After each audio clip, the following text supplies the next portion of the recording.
Next tonight, the heat wave may have come and gone for now, but for Thameslink passengers, misery on the track continues. It's been 4 days since overhead train cables snapped and caused a fire near West Hampstead station. Well, since then, services have been amended or cancelled, as our correspondent Simon Harris reports.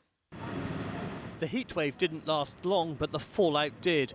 4 days after soaring temperatures crippled the rail network, passengers on Thameslink trains were still suffering from the effects of heat. The 1523 Thameslink service to St Albans City has been cancelled. This is due to damage to the overhead electric wires. Liz O'Brien finally boarded a train at Mill Hill after waiting for what seemed like an eternity. First train, 5 minutes. Okay, it's 5 minutes, not long. Cancelled. Wait another 10 minutes. Cancelled. The next 6 trains were cancelled. So how long did you have to wait? It's been an hour and a half altogether waiting. The problems began when the heat caused overhead power cables to sag and fires broke out next to the tracks. The worst of the problems were at West Hampstead. Trains between London and Luton ground to a halt. Network Rail says its engineers worked around the clock over the weekend, but in a statement it said, unfortunately, the discovery of previously unidentified damage to wiring means we now need more time to work on the track. One passenger watchdog reckons the railway needs to rethink how it copes with extreme weather. I think we need to have a look at the resilience into the system, how it copes with weather. It's not just heat, it's the snow and it's the wind and it's the flooding as well. I mean, we're seeing a once in a 10-year record on weather every year now, so I think we've got to look to see if the assumptions made for the network work. But long-term plans are of little comfort to those travelling tonight. Work to repair the 2 kilometres of damaged cable in a tunnel near West Hampstead can only be done overnight when the power is switched off. In the meantime, Thameslink has had to cancel a third of its rush hour services this evening, and Network Rail can't say when the timetables will be back to normal. All right, Simon Harris and Farringdon, thank you. But first, the problem of youth violence in London is clear, but what to do about it is much less obvious. Sadiq Khan has set out a new strategy to use sport to steer children away from crime. The Mayor was speaking at the former Olympic Stadium, where he accused ministers of betraying the promise of the London 2012, a legacy to inspire the next generation, as our political correspondent Simon Harris reports. It took a 12-year-old to ask the obvious question. What is your actual solution for the violence? On the receiving end of AJ's challenge was Sadiq Khan. We're going to stop it occurring in the first place, so stop young people getting involved in criminality. The Mayor was hosting the first meeting of a new steering group set up by City Hall to find ways of using sport to tackle youth violence. Youth workers, sports coaches and young people involved in sport came together in the former Olympic Stadium. You're 12 years old. Yeah. What do you know about the violence? I know that the violence is caused from poverty and boredom, and also lack of imagination. So when people see fancy stuff, they automatically want it. But when people see the easy way of getting it, they want it. Using sport to improve the lives of young people is hardly a new idea. When the Olympics were held here in 2012, the organisers came up with a slogan: inspire a generation. In other words, get young people into sport. 7 years ago, the eyes of the world were on London, and Inspire a Generation was more than just a slogan. It was part of London's mission statement to the IOC, and London's then mayor appeared a willing convert.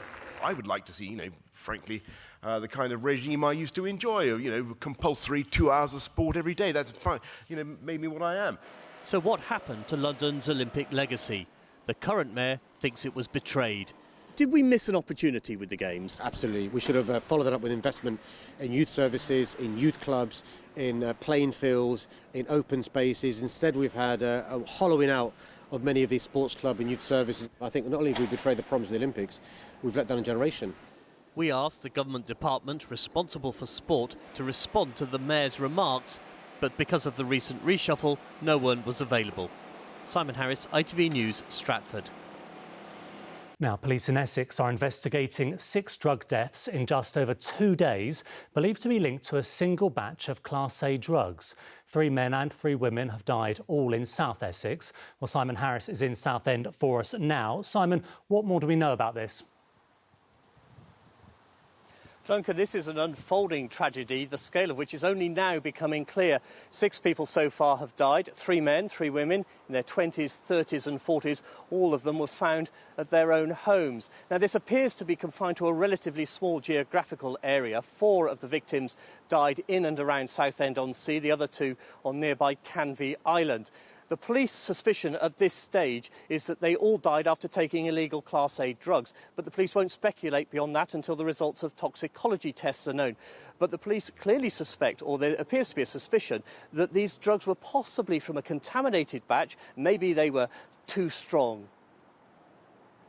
OK, so we had the first death on Sunday, and then on Monday there were a further 2, and then on Tuesday 3. So it very quickly became apparent with that number together, it's an unusually high number, that something wasn't quite right. And then obviously the circumstances of those deaths are that it's suspected that Class A drug use is involved. And our real aim here is to try and identify what the substances were that have been taken to see if that's contributed towards the deaths in any way. Of course, the other thing they need to find out is where the drug came from to cut off the supply before anyone else dies. They're also issuing advice to drug users. From the police, it's don't use Class A drugs. From the NHS, perhaps mindful that some addicts can't say no, it's be cautious, don't take drugs on your own. If you do, try a small amount first as a test, and if there are any signs of shallow breathing, unusual snoring or blue lips or fingertips, dial 999. Deaths from Class A drugs are not unusual. 6 deaths in a few days in a radius of 10 miles certainly is. Simon, thank you. Good evening. One of 6 people to die in suspected drugs deaths in South Essex over 3 days has been named. Cian Daly was 20. He died at his home in Leigh-on-Sea. As his family and friends raised money for a memorial for him, Public Health England continue to warn drug users to be careful over fears all the deaths are linked to a single batch of Class A drugs. Well, correspondent Simon Harris reports. Cian Daly was everyone's best friend, a free spirit who just wanted to help people. Those were the words of his family today as they tried to come to terms with what happened to him. On Monday, the 20-year-old was found dead at home in Leigh-on-Sea. Police suspect he died after taking drugs, one of 6 victims in the space of a few days. He was really, really lovely, always had a smile on, always knew how to make people laugh, was always making everyone else laugh. It was really funny. Another of the victims died in this block of flats on Canvey Island. It's thought he was a man in his 40s. I heard crying in there, and someone said, he's gone. And the next thing, the ambulance was there. There was a man come to the door, and they come in to him. But apart from that, there was a lot of crying going on and commotion. The most obvious link between the victims is the geography of South Essex, but it's not clear if there's any other connection. Did they know each other? Did they go to the same places? Did they get their drugs from the same person? All questions the police are keen to answer. For now, the deaths appear to be confined to a small area stretching along the Thames from Canvey Island to Southend. The priority for the police is to find the dealer who supplied the drugs. 2 of the victims, a man and a woman, lived on Canvey Island, a place, according to some local people, where drug dealing is widespread. Yes, it absolutely is. I mean, it's rife around the country, and we've got a very new phenomenon, unfortunately, which is what they call the county lines, which is sort of quite aggressive pushing of drugs from London-based dealers, with sending people out into the outer London area.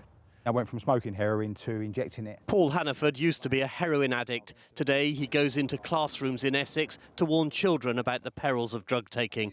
It's a form of shock therapy, and he has the scars to prove it. I only lost my legs through using drugs. I overdosed 3 times. And a lot of my friends, I buried them because of drugs. And you look and you think, well, was there a missed opportunity to give us education? Well, when I was a little boy growing up, wanted to be a footballer. Sadly, I became a heroin addict. The police still don't know what drug caused the deaths in and around Southend. They're fairly certain it was an illegal Class A drug, but they're waiting for the results of laboratory tests. Simon Harris, ITV News, Southend.